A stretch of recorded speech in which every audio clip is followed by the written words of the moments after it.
নরসিংদীতে শিক্ষার্থীদের কোটা আন্দোলনের আড়ালে জেলা কারাগার ভেঙে কয়েদিদের পালিয়ে যাওয়ার সুযোগ করে দেওয়ার পাশাপাশি অন্তত ৯টি সরকারি দপ্তরে ভাঙচুর চালিয়েছে দুর্বৃত্তরা।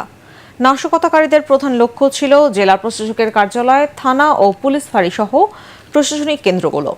বর্বরোচিত হামলায় সরকারি স্থাপনার পাশাপাশি ক্ষতিগ্রস্ত হয়েছে বিভিন্ন বেসরকারি প্রতিষ্ঠানও।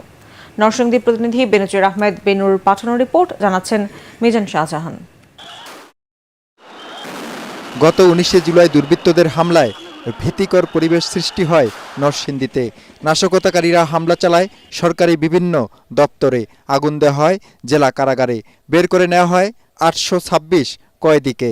জেলা পরিষদ, হটাকোলা হাইওয়ে থানা, পাঁচদুনা পুলিশ ফাঁড়ি ও মুক্তিযোদ্ধা কমপ্লেক্স, মেহেরপাড়া ইউনিয়ন পরিষদ ভবন, মাধবদী পৌরসভা কার্যালয় ও ডাকঘর, কৃষি বিপণন কার্যালয় সহ বেশ কয়েকটি সরকারি স্থাপনায় হামলা চালিয়ে আতঙ্ক সৃষ্টি করে নাশকতাকারীরা। তাদের সহিংসতা থেকে বাদ যায়নি বেসরকারি প্রতিষ্ঠানও। হাজার হাজার মানুষ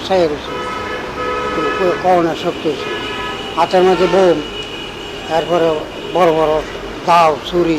অফিসের সব কিছুই ভাঙচুর করছে, 40 লক্ষ টাকার মতো ক্ষয়ক্ষতি করছে। পৌরসভার এই গেট ভেঙে তারা ভিতরে ঢুকে এই পৌরসভা, আপনারা দেখতে পাচ্ছেন পৌরসভা যে কি তাণ্ডব চালিয়েছে, যেটা স্বাধীনতার পরে পাকিস্তান হানাদার বাহিনীরা কিন্তু এই মাধবদী ইউনিয়ন পরিষদের মধ্যে কোনো আক্রমণ, ইউনিয়ন থাকাকালীনও কিন্তু এখানে আক্রমণ করেনি।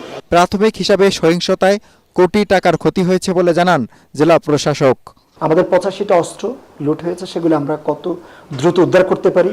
যে 826 জন যে বন্দীরা বেরিয়ে গেল, সবাই তো আর পালিয়ে যায় নাই, অনেকেই কিন্তু বাধ্য হয়েছেন বেরিয়ে যেতে। তাদেরকে দ্রুততম সময়ের ভিতরে তাদেরকে একটু অভয় দিয়ে তারা যেন আত্মসমর্পণ করে। জেলা পুলিশ সুপার জানান, হামলার সাথে জড়িতদের গ্রেপ্তারে কাজ করছে আইনশৃঙ্খলা রক্ষাকারী বাহিনী।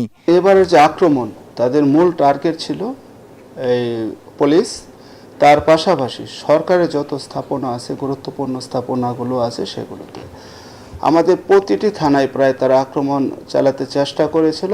সরকারি বেসরকারি দপ্তর ও স্থাপনায় হামলা ও অগ্নিকাণ্ডের ঘটনায় পৃথক 11টি মামলা দায়েরের পাশাপাশি এখন পর্যন্ত 234 জনকে গ্রেপ্তার করেছে পুলিশ। Bureau report,